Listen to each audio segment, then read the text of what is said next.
अस्सलाम वालेकुम। Hi guys, मैं Abdul Razaq sir and welcome back to my YouTube channel English बोलचाल में आपका इस्तकबाल है। पिछले कुछ दिनों से हम इंग्लिश ग्रामर पढ़ने की कोशिश कर रहे हैं, जिसमें हम सारी चीज़ों को हमने एक के बाद एक सिलसिलेवार पढ़ना शुरू किया है। आज हम पढ़ेंगे एक्टिव वॉइस और पैसिव वॉइस। ये होता क्या है, इसका इस्तेमाल किस तरह से होता है, ये सारी चीज़ें आज के वीडियो में हम सीखेंगे। तो चलिए आज का वीडियो हम स्टार्ट करते हैं। याद रखिए, हम सिर्फ इतना समझते हैं कि इसका इस्तेमाल सिर्फ ग्रामर की हद तक ही है। नहीं दोस्तों, ऐसे जो है सेंटेंस हम रोज़मर्रा ज़िंदगी में भी बोलते हैं।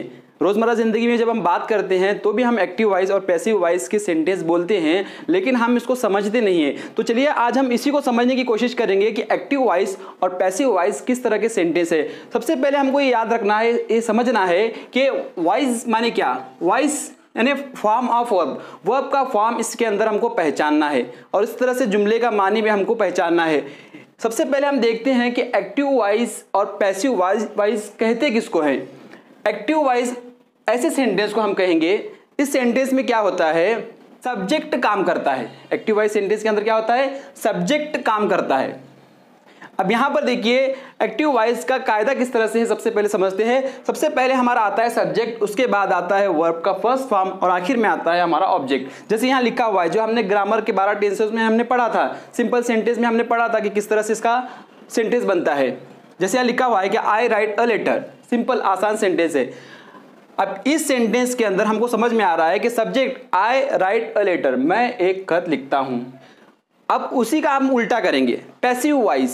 अब पैसिव वॉइस किसको कहते हैं, यहां पर क्या होता है कि काम जो है, जो काम यहां पर हो रहा है, वो काम जो है सब्जेक्ट के जरिए करवाया जाएगा। वो काम क्या किया जाएगा, सब्जेक्ट के जरिए करवाया जाएगा। जैसे यहां पर इसका कायदा किस तरह से देखिए, सबसे पहले इसके अंदर आता है ऑब्जेक्ट। यहां पर क्या आ रहा था, सब्जेक्ट आ रहा है, लेकिन यहां पर सबसे पहले आएगा ऑब्जेक्ट। उसके बाद हमको लगाना है हेल्पिंग वर्ब। हम सेंटेंस बनाते वक्त में सारी चीजें देखेंगे। उसके बाद इसके अंदर पैसिव वॉइस में बनाते वक्त में हम क्या करेंगे, वर्ब का थर्ड फॉर्म लगाएंगे। उसके बाद हमको बाय लगाना है और आखिर में सब्जेक्ट लगाना है पैसिव बनाते वक्त में। जैसे यहाँ पर एक बनाकर दिखाया है आपको, मैं बताता हूँ मिसाल के तौर पर। देखिए यहाँ पर सबसे पहले हम समझते हैं इसके अंदर कि सब्जेक्ट कौन सा है। इसके अंदर आय, इसके अंदर क्या है, सब्जेक्ट है। उसके बाद राइट क्या है, काम क्या हो रहा है, लिखने का काम हो रहा है, ये हमारा वर्ब है। और हमारा जो बाकी बचा हुआ क्या है, ऑब्जेक्ट है।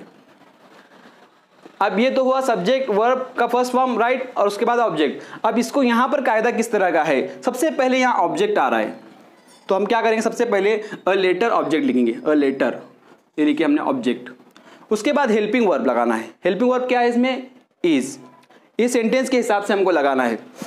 उसके बाद वर्ब का थर्ड फॉर्म लगाना है। राइट का थर्ड फॉर्म क्या आता है, रिटर्न। उसके बाद क्या लगाना है, बाय लगाना है। और आखिर में सब्जेक्ट यहाँ पर आई का मी बन गया। अब ये भी क्यों बना, ये भी मैं आपको इस टेबल के अंदर समझाऊंगा।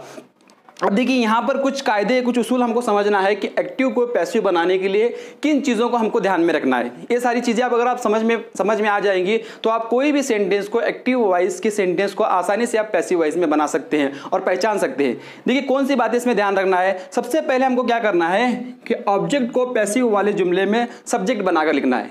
देखिए ध्यान रखिए, ऑब्जेक्ट को पैसिव वाले जुमले में सब्जेक्ट बनाकर लिखना है। जैसे ऑब्जेक्ट यहाँ है, इस सेंटेंस में ऑब्जेक्ट यहाँ है, इसको हमने सब्जेक्ट की जगह पर लिखा। पैसिव वाले जुमले में क्या करें, हमने सब्जेक्ट बनाकर लिखा, अ लेटर, सब्जेक्ट की जगह पर इसको हमने लिखा। उसके बाद दूसरा क्या समझना है कि ऑब्जेक्ट अगर नाम हो तो वैसे ही लिखा जाएगा। अब यहाँ पर ऑब्जेक्ट क्या है, यहाँ पर लेटर ऑब्जेक्ट, अगर यहाँ पर नाम कुछ तो होता है, फॉर एग्जाम्पल कुछ भी नाम होता है, तो हम जैसा कि वैसा नाम ही लिखेंगे यहाँ पर, ठीक है। उसके बाद ऑब्जेक्ट अगर प्रोनाउन हो तो उसे समझो, ऑब्जेक्ट अगर प्रोनाउन है, यहाँ पर एक उसूल बताया गया है कि ऑब्जेक्ट अगर प्रोनाउन हो तो उसे क्या करेंगे, सब्जेक्ट प्रोनाउन बनाकर लिखेंगे।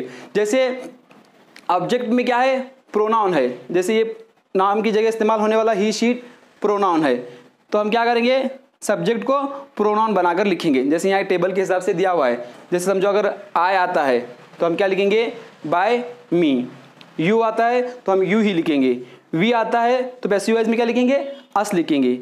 ही आता है तो हम पैसिव वाले सेंटेंस में क्या लिखेंगे, हिम लिखेंगे। शी आता है तो पैसिव वाले सेंटेंस में हम हर लिखेंगे। और दे आता है तो हम क्या लिखेंगे, देम लिखेंगे। और इट का हम इट ही लिखेंगे। इस तरह से हम क्या करेंगे, सब्जेक्ट को प्रोनाउन बनाकर लिखेंगे। उसके बाद ऑब्जेक्ट को सब्जेक्ट की जगह लिखने के बाद हेल्पिंग वर्ब जुमले के हिसाब से लगाएंगे। देखिए जब हमने ऑब्जेक्ट लिखा तो उसके बाद हमको क्या लगाना है, हेल्पिंग वर्ब लगाना है। तो हेल्पिंग वर्ब हम कैसे लगाएंगे, हेल्पिंग वर्ब लगाने के लिए हमको जुमले को समझना पड़ेगा, जुमला किस तरह का है, कौन से टेंस का जुमला है। तो उस हिसाब से हम is, am, are, was, were, be, ये जो भी हमारा हेल्पिंग वर्ब लगेगा हम उसको टेंस के हिसाब से लगाते जाएंगे। उसके बाद आखिर में क्या है, ये आपको याद रखना है कि मेन वर्ब को हमेशा क्या करना है, जो भी जुमले का वर्ब है, यहाँ पर जो जुमले का वर्ब होगा एक्टिव वॉइस में, उसको पैसिव बनाते वक्त में हम क्या करना है, वर्ब का थर्ड फॉर्म ही लिखना है। और उसके बाद आखिर में हम क्या करना है, प्रीपोजिशन लगाना है, यानी क्या, बाय लगाना है। यहाँ तक तो आपको समझ में आया होगा। चलिए हम कुछ एग्जाम्पल लेते हैं और एग्जाम्पल के जरिए हम समझने की कोशिश करते हैं कि किस तरह से एक्टिव वाले सेंटेंस को पैसिव में बनाया जाता है। चलिए कुछ एग्जाम्पल के जरिए हम इसको समझने की कोशिश करते हैं कि किस तरह से एक्टिव वॉइस वाले सेंटेंस को पैसिव वॉइस में बदला जाता है, तब्दील किया जाता है। सबसे पहले हमने कुछ इसके कवायद को हमने समझा है, अब हम बनाने की कोशिश करते हैं। यहाँ पर देखिए लिखा हुआ है कि वी राइट अ लेटर, हम एक खत लिखते हैं। यहाँ पर सब्जेक्ट क्या है, वी है, वर्ब क्या है, राइट है, और ऑब्जेक्ट क्या है हमारा, अ लेटर। अब इस कायदे का इस्तेमाल करके हम इसको क्या करेंगे, पैसिव वॉइस में बनाएंगे। सबसे पहले हम क्या लिखेंगे, ऑब्जेक्ट, हमारा ऑब्जेक्ट क्या है, अ लेटर, हमने लिखा अ लेटर। उसके बाद हेल्पिंग वर्ब हमारा क्या लगेगा, इज, अ लेटर इज। उसके बाद हम क्या लगाएंगे, वर्ब का थर्ड फॉर्म, वर्ब क्या है हमारा, राइट, राइट का थर्ड फॉर्म क्या आता है, रिटन। उसके बाद हम क्या लगाएंगे, बाय, और उसके बाद क्या लगेंगे, सब्जेक्ट। उसके बाद वी का सब्जेक्ट, वी के लिए हम क्या लगाते हैं, अस। ये हमने टेबल के जरिए समझने की कोशिश की थी। A letter is written by us, हमारे जरिए एक खत लिखाया गया। उसके बाद देखिए I pick up a pencil, मैं एक पेंसिल उठाता हूँ। आई क्या है, सब्जेक्ट है, पिकअप उठाना क्या है, एक वर्ब है, और पेंसिल क्या है, यहाँ पर ऑब्जेक्ट है। अब हम सबसे पहले क्या लिखेंगे, ऑब्जेक्ट लिखेंगे, अ पेंसिल, हेल्पिंग वर्ब क्या आएगा, इजी आएगा, अ पेंसिल इज, वर्ब का third form pick up, picked up,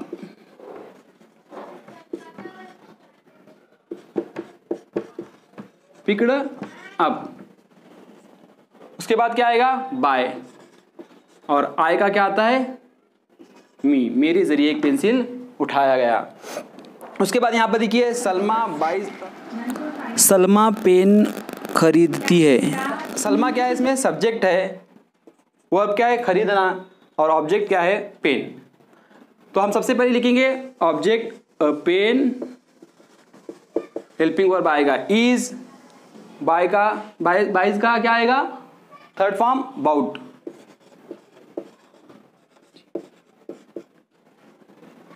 उसके बाद क्या लगाएंगे, बाय, फिर सब्जेक्ट हमारा सलमा का सलमा ही आएगा।